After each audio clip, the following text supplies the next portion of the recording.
Guys आज हम देखने वाले हैं कि पाइथन में लिस्ट और टपल क्या होते हैं। तो सबसे पहले अगर आपके पास py.3 एप्लीकेशन है, अगर आपने इंस्टॉल करके रखा है तो उसे ओपन कर लीजिए। उसके बाद यहाँ पे जो ऑप्शन दिखाई दे रहा है स्टोरेज टाइप का, उस पर क्लिक करने के बाद न्यू फाइल पर क्लिक कीजिए। न्यू फाइल यहाँ पे तैयार हो चुका है। हाँ, न्यू फाइल यहाँ पे देख सकते हैं। उसके बाद इसे सेव भी कर सकते हैं आप। जैसे मैं इंटरनल स्टोरेज में मैंने जो है पाइथन नाम का एक फ़ोल्डर बना रखा था, जो अपनी पिछली वीडियो में देख ही चुके होंगे। हाँ, उसी में आप इसको सेव कर सकते हैं। लिस्ट टपल्स इस टाइप का नाम देके आप सेव कर लीजिए। उसके बाद यहाँ पे आप कोई भी अपना प्रोग्राम लिख सकते हैं, उसे रन कर सकते हैं। तो मैं जैसे यहाँ पे एक वेरिएबल देता हूँ n = अगर मैं ध्यान से सुनना दोस्तों, अगर मैं n वेरिएबल को इस वाले ब्रैकेट के अंदर रखता हूँ,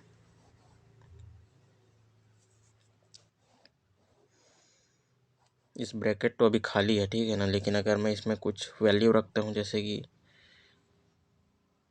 ये एक स्ट्रिंग है दोस्तों, ये कोई नंबर या फिर इंटीजर नहीं है, क्योंकि ये जो है 2 क्वेश्चन मार्क्स के बीच में है। क्वेश्चन मार्क जो है ऊपर का जो कोमा वग जैसे टाइप होता है वही होता है, उसके बीच में है। तो ये है एक स्ट्रिंग, ठीक है।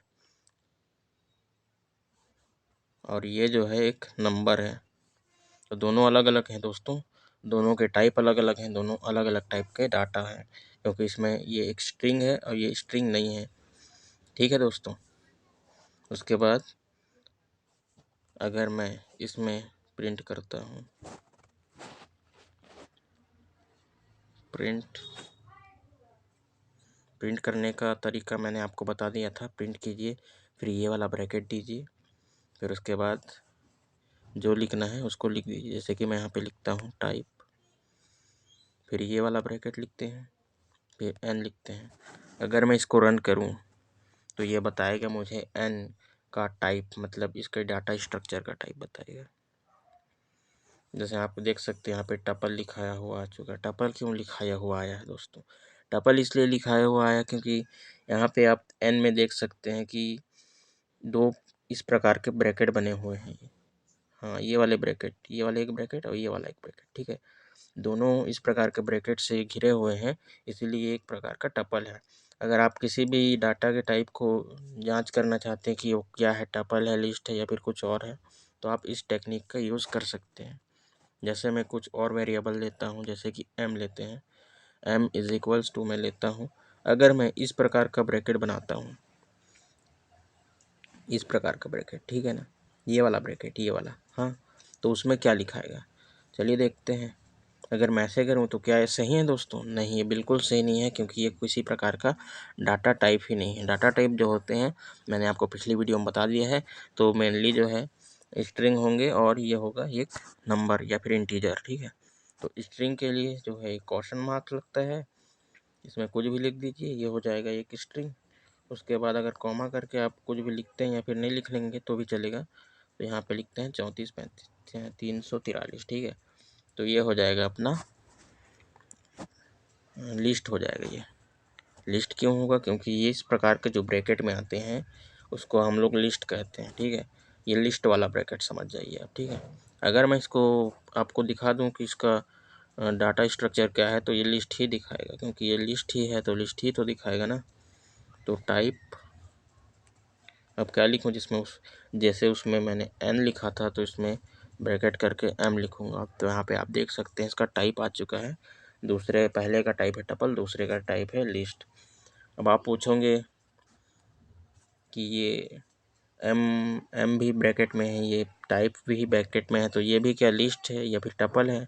नहीं दोस्तों, जो वेरिएबल्स में होता है वही लिस्ट या फिर टपल वगैरह होता है। लेकिन जब हम लोग प्रिंट या फिर किसी फंक्शन के लिए लेते हैं तो वो कोई टपल या फिर वेरिएबल लिस्ट नहीं रहता, वो उस फंक्शन के लिए ही होता है। तो यहाँ पे आपने देख लिया। अगर आप कुछ इस प्रकार से टाइप करते हैं v = अगर आप ब्रैकेट वगैरह नहीं लगाते हैं, डायरेक्ट लिखते हैं, जैसे मैं यहाँ पे कोई इंटीजर लेता हूँ, जैसे कि इंटीजर माने नंबर 30 लेता हूँ। उसके बाद अगर मैं प्रिंट करूँ, प्रिंट, अगर मैं इसका टाइप प्रिंट करूँ, मतलब इसका टाइप देखना है, जैसे कि मैं इसे नॉर्मली ऐसे ही प्रिंट करके दिखा देता हूँ। प्रिंट वी करूँगा तो यहाँ पर 23 दिखाएगा, 23, देखिए 23 दिखा गया है ना। लेकिन अगर आप इसका टाइप देखना चाहते हैं कि इसमें कौन सा डाटा है, तो आप इसमें लिख सकते हैं टाइप, ये वाला ब्रैकेट, और जो है उसको लिख दीजिए वेरिएबल का नाम। अब यहाँ पे दिखाएगा इंटीजर। अब आप पूछोगे कि ये टपल लिस्ट वगैरह तो नहीं है, तो इंटीजर कहाँ दिखा रहा है, क्योंकि इसमें हमने कोई सा भी ब्रैकेट नहीं बनाया है, तो ये खुले में है, इसीलिए हम लोग इसको डायरेक्ट इंटीजर ही कहेंगे। अगर आपने इसमें क्वेश्चन मार्क्स लगा दिया होता दोनों साइड, तो ये स्ट्रिंग बन जाता दोस्तों, ठीक है। तो आपने टपल और लिस्ट के बारे में बहुत अच्छे से जान लिया होगा कि टपल क्या होते हैं, लिस्ट क्या होते हैं। इस चीज़ को आप अपने पैट्रियट एप्लीकेशन में प्रैक्टिस करके देख सकते हैं। कुछ भी यहाँ पे नंबर वगैरह ले सकते हैं जो स्ट्रिंग या फिर इंटीजर के अंदर आते हों। अगर पॉइंट में लेंगे तो डेसिमल होगा, लेकिन आप ले सकते हैं, ठीक है। तो इस प्रकार से आप लिस्ट और टपल को समझ सकते हैं। तो चलिए दोस्तों, अगली वीडियो में मिलते हैं। अगली वीडियो में हम कुछ और डाटा स्ट्रक्चर के बारे में चर्चा करेंगे, जैसे कि डिक्शनरीज हो गए या फिर सेट्स हो गया, ठीक है। तो आज के लिए बस इतना ही। अगर आपको इसमें कुछ भी डाउट वगैरह होता है तो कमेंट में ज़रूर बताइएगा दोस्तों। तो चलिए मिलते हैं अगली वीडियोस में।